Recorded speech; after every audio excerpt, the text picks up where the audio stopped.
Thank you for watching this video, guys. May God bless your day and keep you in His tender loving care. So, ang atin pong lulutuin ngayon sa araw na ito ay katsu udon. So, let's start cooking. So, ito po yung ating mga sangkap. Dalawang katsu po, guys. So, yung nabili ko po kasi is jumbo, kaya consider ko na lang siyang 2 piraso. And isang pirasong sibuyas, isang buo po, guys, na tamanegi or sibuyas, no? Tapos hiwain po natin siya ng ganito. Then water po, guys, from 120 to 150 ml. And this is mensuyo, guys, no? Ito yung mensuyo, tandaan po natin para meron po tayong guide pagbili. Then ito po yung mirin po, guys. Yan, tandaan po yan, mirin. And ito yung gulay na lalagay natin, no? Ito po yung mitsuba. So, pwedeng mga 1/4 lang itong supot na to ang ilagay natin po, guys. Okay?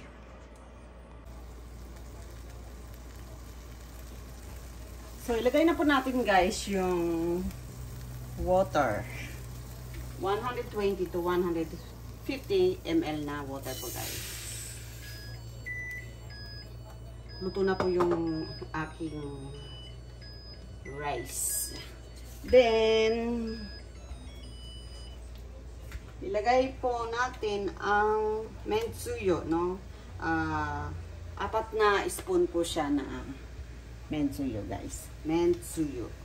4 spoon po, guys. So, 1, 2,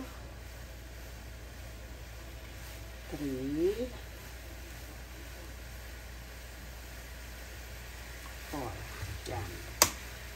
So, kumukulo na siya. At, mirin po, guys. 2 spoon na mirin. No? Sunod po. So,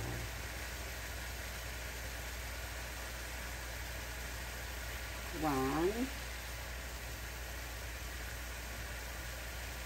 2. Hinahan po natin yung apoy muna. Then, lagay na po natin ang ating sibuyas. Isang buo po yung sibuyas niya, guys. So, itong pagluluto natin is pang 2 tao po siya, guys. No? So, kung ilan kayong tao sa bahay nyo, so, i-compute na lang. I-times 2. Ganyan ang mga sukat-sukat. Ayan. So, hintayin po natin siyang lumambot, okay? So, takpan po muna natin. At guys, nakalimutan pala sabihin, no? Gagawa din po tayo ng egg pop. Ganyan. 3 piraso po na egg. Ito po yung last natin ilalagay.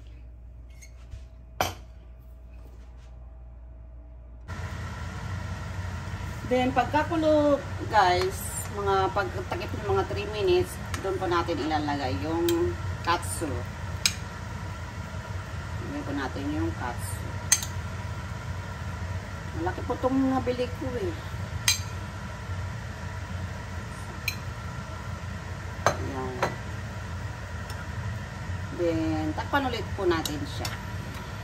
Kailangan kasi mabasa siya ng yung taas din, no? Mabasa siya. Lagyan natin yung ano.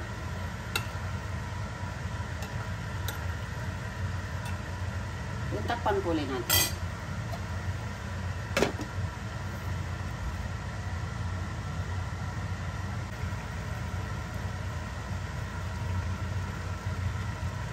So,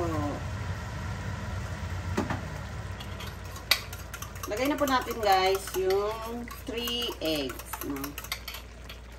Yan po. Marami to. So, pwede rin 2 lang, no? Depende sa katsu na ilalagay. Usually kasi, 1 katsu is 1 egg. So, pero para sa akin, mas masarap, mas maraming egg. Kaya, yan, tinatlo ko siya. So, Nasa sa inyo yun, guys. So, takpan po natin ulit. Hanggang maluto po yung mga, siguro mga 1 minute. Okay na yan, guys. Then, tingnan po natin. So, 1 minute na po yung nakakalipas. Yan. So, ayan guys. Okay na siya. Tama lang. Ayan. Okay?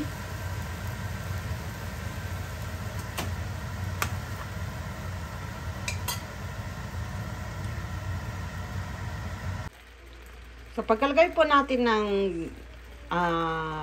itlog guys, ilagay po natin no, ang mitsuba. Ito yung mitsuba no. Yun. Ilagay po natin siya yung pinakalas kasi madali lang naman siyang maluto. Okay?